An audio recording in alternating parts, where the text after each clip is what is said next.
Olá, seja muito bem-vindo. Agora a gente vai falar do conceito de classe em programação orientada a objetos, tá? Para conhecer um pouquinho mais do conceito em si, a gente já viu o conceito de objeto e instância nos vídeos anteriores, tá? Agora a gente vai entrar no conceito de classes. Os conceitos são importantes, são teóricos e vai te dar um bom fundamento, tá? Para entender mesmo a programação orientada a objeto, quais são os principais elementos e contexto dela. Você que é novo, tá? Tem uma playlist aqui embaixo, segue depois, terminando o vídeo, você vê a playlist e se inscreva no canal. Clica no botão inscreva-se, depois você já está inscrito, dá uma olhada, seu sininho, tá marcado com 2 tracinhos em cima, porque assim o YouTube pode te notificar sobre os novos vídeos, tá? E deixa seu like no vídeo, que também é muito importante para mais pessoas poderem conhecer aí mais sobre programação, né? Se você gosta muito de computação, é o lugar certo para você. Vamos lá então, falar um pouquinho de classe, né? Classe na programação orientada a objetos, tá? A gente vai falar um pouquinho do conceito. Em orientação a objetos, uma classe é uma descrição que abstrai um conjunto de objetos com características similares. Mais formalmente, é um conceito que encapsula abstrações de dados e é um procedimento que descreve o conteúdo em comportamento de entidades do mundo real, representada por objetos, tá? Então vamos repetir. Em orientação a objetos, uma classe é uma descrição que abstrai, tá? Classe, abstração, ok? Um conjunto de objetos com características similares, agrupa e abstrai, mas formalmente é um conceito que encapsula abstrações, encapsulamento, tá? De dados e procedimentos que descrevem o conteúdo e comportamentos de entidades do mundo real representada por objetos. De outra forma, uma classe pode ser definida como uma descrição das propriedades ou estados possíveis de um conjunto de objetos, bem como os comportamentos ou ações aplicáveis a esses mesmos objetos. Linguagens de programação orientadas a objetos devem possuir a implementação de classes. Então, ó, é uma coisa muito específica. Linguagens de programação orientadas a objetos devem possuir implementação de classe. Então, a classe é um dos princípios mais básicos da programação orientada a objeto, ok? Sempre vai ter um class, uma classe envolvida, tá? Classes são os elementos primordiais de um diagrama de classes, tá? Ok? Vou falar um pouquinho da estrutura de classes, né?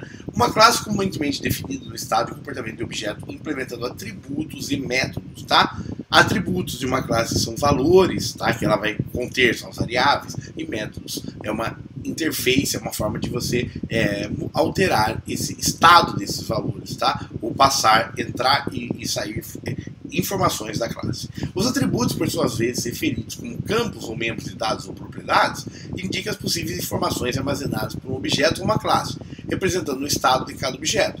Os métodos, por sua vez, referidos como operações ou serviços, são procedimentos que formam os comportamentos e ações oferecidos por objetos de uma classe, sendo responsáveis por alterar estado ou fornecer informações do objeto.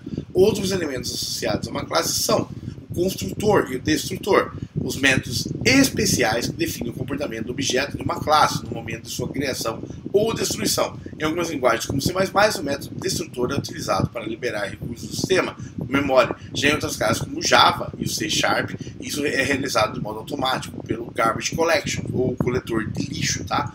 Propriedade define o acesso a um estado do objeto e evento define um ponto em que o objeto pode chamar outros procedimentos de acordo com o seu comportamento e estado interno. Então esse conceito é muito interessante. Então o construtor é um método, tá? E o destrutor também é um método.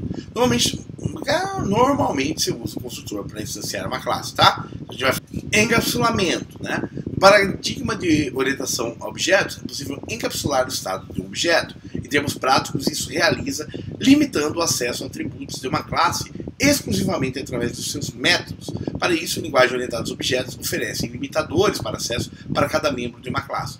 Falando um pouquinho sobre encapsulamento, tá? Em algumas classes, alguns valores, algumas informações são internas à classe, ok? São privadas à classe. Então, o encapsulamento ele vai tornar possível você só acessar esses valores e alterá-los, ou só acessá-los, ou cálculos através deles, apenas através dos métodos. Isso é chamado de encapsulamento, tá? Tipicamente, limitadores de acesso, né? O encapsulamento são público, public, né? O membro pode ser acessado por qualquer classe. Os membros públicos de uma classe definem sua interface, ok? Protegido, protected, o membro pode ser acessado apenas pela própria classe e suas subclasses, tá? E privado, o membro só pode ser acessado apenas pela própria classe, ok? 3 conceitos novos, tá? Encapsulamento public, o membro pode ser acessado por qualquer classe. Protegido, o membro pode ser acessado apenas pela própria classe e suas subclasses. E privado, o membro pode ser acessado apenas pela própria classe. Cada linguagem de programação pode possuir limitadores de acesso próprios. Por exemplo, o Java tem um nível de acesso padrão para cada membro e permite qualquer classe de pacote, né, o package pode ser acessado. Em C#, o limitador no acesso, né, permite que o membro seja acessado por qualquer classe do assembly, né. No exemplo abaixo, a gente vê em Java, a classe pessoa permite o acesso do atributo nome somente através dos métodos set e nome e get, tá? Isso é chamado de setters and getters, tá? São métodos próprios para setar valores e obter valores de atributos, tá? Da classe. Então você vai ter uma classe pública, que é o Java, tá? Não se preocupe com a linguagem, só o conceito, tá? Você vai ter uma classe pública, pessoa, tá? Ela tem um nome que é uma variável private na classe, é apenas acessado pela classe, ok? Não é visível fora do contexto da classe. E você vai ter um public, get nome, tá? Obter o nome, que ele vai retornar o próprio nome, tá? Você vai encontrar algumas linguagens this.nome, ok? Self.nome, this, possivelmente .nome. Public void set nome, tá? Por que public void? Ele não retorna nada, basicamente, ele só seta. Recebe uma string nome e retorna aí this.nome. Ele seta a variável privada nome para o valor passado, né? Nome. Então eu passo o valor nome aqui, ó, string nome, e esse valor string, né? Ele é passado, ele é setado nessa variável nome aqui, ó, interna à classe. A partir desse momento, ela é visível no escopo dessa função e dessa. Quando eu aciono um get nome, ele vai buscar o valor dessa variável e retornar aqui. Perfeito? Aqui C também é o mesmo exemplo. Basicamente, include string, tá? Você vai incluir a library string no C. Class pessoa. Você vai ter um privado, string nome, tá? Um public string get nome e set nome, tá? Na classe pessoa. Daí você vai ter definição dos métodos aqui embaixo, né? String get nome e set nome, tá? Perfeito? Vamos falar um pouquinho do conceito de herança. Depois, a gente vai fazer um vídeo para cada conceito desses, tá? Se eu estou falando um pouquinho sobre classe, esses conceitos são importantes nesse momento. A herança é um relacionamento pelo qual uma classe, chamada subclasse, herda todos os comportamentos dos estados possíveis de uma classe, tá? Chamada classe base. Você vai encontrar muito pai e filho, tá? A classe filha herda, né, por herança, os comportamentos da classe pai. É permitido que uma subclasse estenda os comportamentos e estados possíveis de uma superclasse. Por isso, esse relacionamento também é chamado de extensão. Esse extend, né? Você faz uma extensão. A extensão ocorre adicionando novos membros a uma subclasse, como os métodos e atributos. É também possível que uma subclasse altere os comportamentos e estados possíveis da superclasse. Nesse caso, uma subclasse descreve membros da superclasse, tipicamente os métodos. Quando uma classe herda mais de uma superclasse, ocorre uma herança múltipla, né? Essa técnica é possível em C++, em Python, mas não é possível em Java e C#, tá? No entanto, em algumas linguagens permite a múltipla tipagem através de suas interfaces. Polimorfismo, repare que a gente já falou um pouquinho em alguns vídeos, polimorfismo em algumas coisas, a gente vai começando a falar o mesmo conceito algumas vezes, isso vai criando mais conhecimento. O polimorfismo, né, na programação orientada do objeto, permite que referências do tipo classes mais abstratas representam o comportamento das classes concretas que referenciam, tá? Ok? Então, assim mesmo, o método pode acrescentar várias formas de acordo com o seu contexto. Tá? Você pode basicamente, se receber uma string, o método se comporta de um jeito. Se receber um array, ele se comporta de um outro, uma lista de um outro. Então você pode, isso é chamado polimorfismo. O termo polimorfismo vem do grego, muitas formas, né? Associação. Uma associação é um vínculo que permite objetos de uma ou mais classes se relacionem. Através desses vínculos é possível que o objeto convoque comportamentos e estados de outros objetos, tá? Associações podem ser unárias, quando a associação ocorre entre objetos de uma mesma classe, binária, quando a associação ocorre entre dois objetos de classes distintas, ou múltiplas, quando a associação ocorre entre dois ou mais objetos. Cada associação possui características de cardinalidade, multiplicidade e navegação.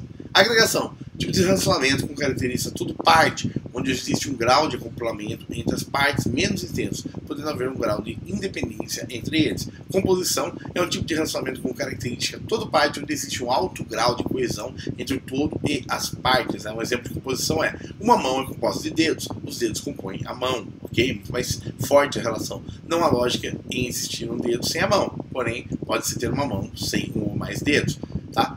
Classes abstratas e concretas, tá? Uma classe abstrata desenvolvida para representar entidades e conceitos abstratos. Uma classe abstrata é sempre uma superclasse e não possui instâncias. Ela define um modelo, um template para uma funcionalidade e fornece uma implementação incompleta, a parte genérica dessa funcionalidade que é compartilhada por grupos de classes derivadas. Uma das classes derivadas completa a funcionalidade da classe abstrata, adicionando um comportamento específico. Uma classe abstrata normalmente possui métodos abstratos. Esses métodos são suas classes derivadas concretas com o objetivo de definir um comportamento específico.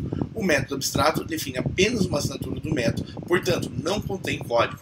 Por outro lado, as classes concretas implementam esses códigos e permitem a criação de instâncias.